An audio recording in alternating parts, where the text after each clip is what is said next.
ಮಾತ್ ಕೇಳು ಬ್ಯಾಡೋಣ.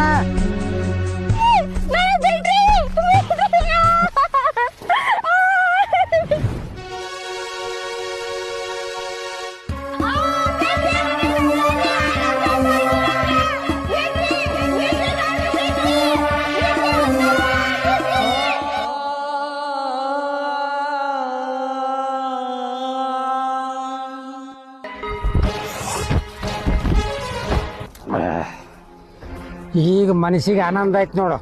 ನಾ ಮನಸ್ಸು ಮಾಡಿದ ಮೇಲೆ ನಮ್ಮ ತಮ್ಮ ಮನಸ್ಸು ಮಾಡ್ತಾನ ಮಾಡ್ಲೀಗ.